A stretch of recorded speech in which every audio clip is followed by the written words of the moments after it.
Normal যেভাবে আমি সংরক্ষণ করি অ্যান্ড একই থাকে কালার, তারপর হচ্ছে লিচু যেরকম ছিল একই রকম থাকে। রেখে গিট্টু দিয়ে ভালো করে রেখে দিতে হবে যাতে বাতাস ভিতরে না প্রবেশ করে। কাড়াকাড়ি নাকি শুরু হয়ে গিয়েছে এই আমগুলো কেনার জন্য। আমি তো শুনেই অবাক যে ওয়েদারও এখন মানুষের মতো গোমরামুখ হয়ে বসে থাকে। মানে গ্লাস 2 দিন ধরে, গতকালকে আর আজকে একই অবস্থা। মানে সারাদিনে তো রোদ ওঠে না কিন্তু বৃষ্টিও হয় না, এরকম অন্ধকার হয়ে থাকে আর প্রচুর গরম। আর এই গরমের মধ্যেই লিঙ্কন 6টা বাজে উঠে অফিসের কাজ শেষ করে তারপর হচ্ছে এই বাজার আনতে গিয়েছিল, ফ্রুটস, সেই সাথে সবজি বাজার।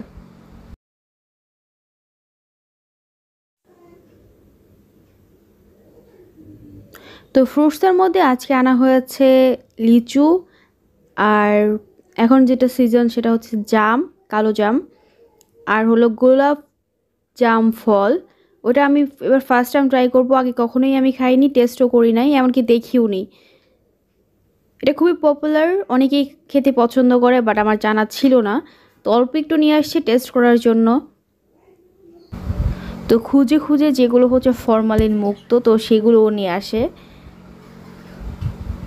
যেগুলো অনেক বড় বড় রাজশাহী লিচু, ওগুলোর মধ্যে তো ফরমালিন দিয়ে ভর্তি করে রাখে অ্যান্ড কোনো টেস্ট নাই, শুটা শুটা হয়ে থাকে। বাট এগুলা আলহামদুলিল্লাহ এবার খুবই ভালো খেয়েছি,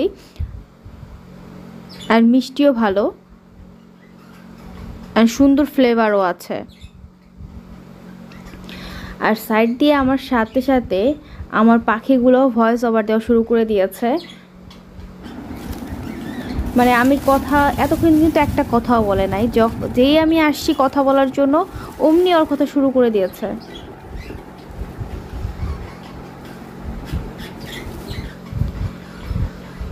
তো ফার্স্টে 100 লিচু নিয়ে আসছে।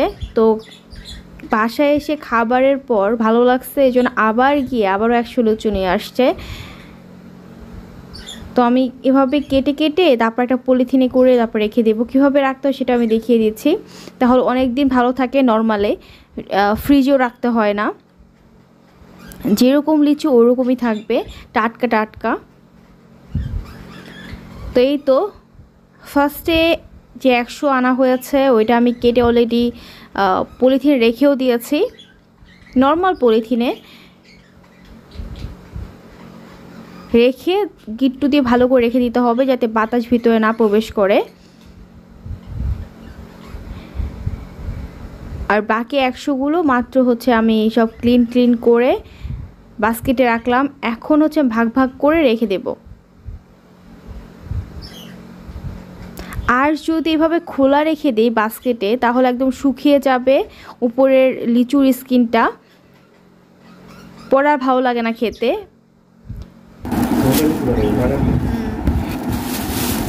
রাজশাহীগুলো আনতে খরচ আছে না, দাম পড়ে অনেক বেশি। একটু খাইবা আর একটু ফ্রিজে রাখবো। আর তোমার ওই ফ্রিজেও তো কতগুলো আছে, ফ্রিজে কতগুলো আছে।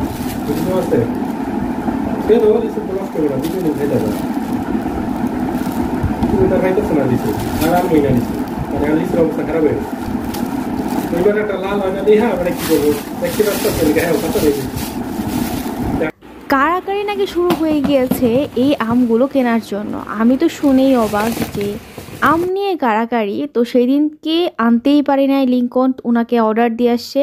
তো আজকে গিয়ে সে অর্ডারে আমগুলো নিয়ে আসছে। অ্যান্ড আমের সাইজ খুবই ছোট ছোট।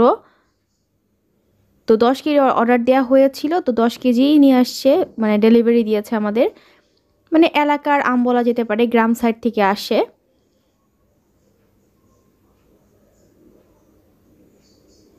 তো যেহেতু এবার আমাদের যে গ্রামের বাড়িতে গাছগুলো আছে আম গাছ, সেগুলো একটাতে আম ধরে নাই, দেশি আম। তো বাধ্য হয়ে এই দেশি আমগুলো কিনে খেতে হচ্ছে। তো এখন টেস্ট করার পালা যে এই আমগুলো কেমন।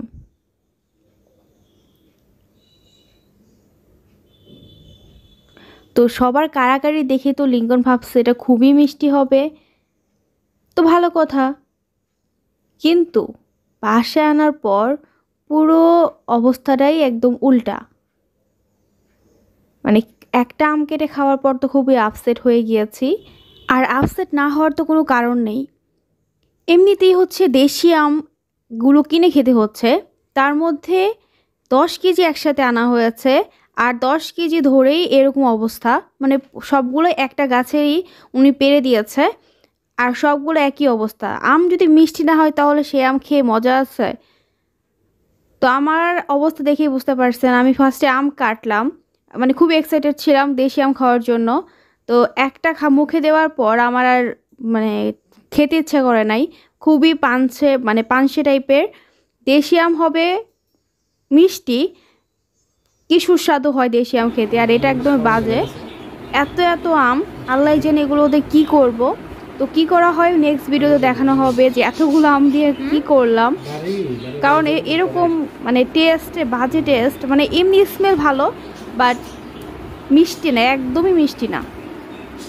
এরকম ঝুড়ির মধ্যে খোলা না রেখে আমার মনে হয় এরকম পলিথিনের মধ্যে, আমি আগে জাস্ট শুধু হচ্ছে খোলা রাখতাম।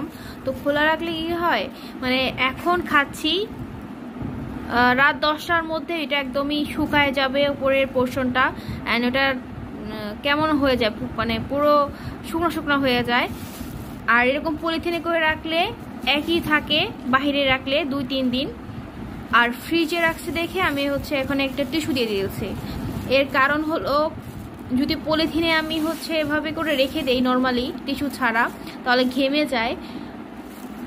এরপর হচ্ছে এই লিচুর গায়ে ওই পানিটা লেগে যায়, তখন নষ্ট হওয়ার সম্ভাবনা থাকে। যার কারণে আমি একটা টিস্যু দিয়ে দিয়েছি, অ্যান্ড সে সাথে পলিথিন। আই হোপ এটা আরও কিছুদিন ভালো থাকবে এভাবে রাখলে। আর আমি আগে হচ্ছে যেটা করতাম, ভুল করতাম, যে একটা ঝুড়িতে এভাবে করে রেখে দিতাম, খোলাভাবেই রেখে দিতাম ঝুড়িতে, ফ্রিজে রেখে দিতাম বা নর্মালি রেখে দিতাম বাহিরে ঝুড়িতে করে। কিন্তু ওইভাবে রাখলে একদিনও ভালো মতো খাওয়া যাবে না। আর ফ্রিজে রাখলে 1-2 দিন ভালো থাকে খোলা ঝুড়িতে রাখলে, বাট এরকম সুন্দর থাকে না, মানে যেরকম দেখতে ওইরকম থাকে না, একটু নষ্ট হয়ে যায়।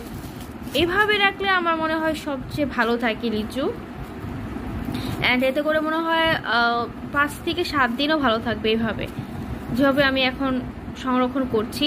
নর্মালি সংরক্ষণ করবে এভাবে। তো ডিপ ফ্রিজেরটা আমি জানি না, বাভাবে আমি সংরক্ষণ করিও নাই। নর্মাল যেভাবে আমি সংরক্ষণ করি অ্যান্ড একই থাকে কালার, তারপর হচ্ছে লিচু যেরকম ছিল একই রকম থাকে, এভাবে যদি সংরক্ষণ করি আমি। তো সেই জন্য ভাবলাম আপনাদের সাথে শেয়ার করি।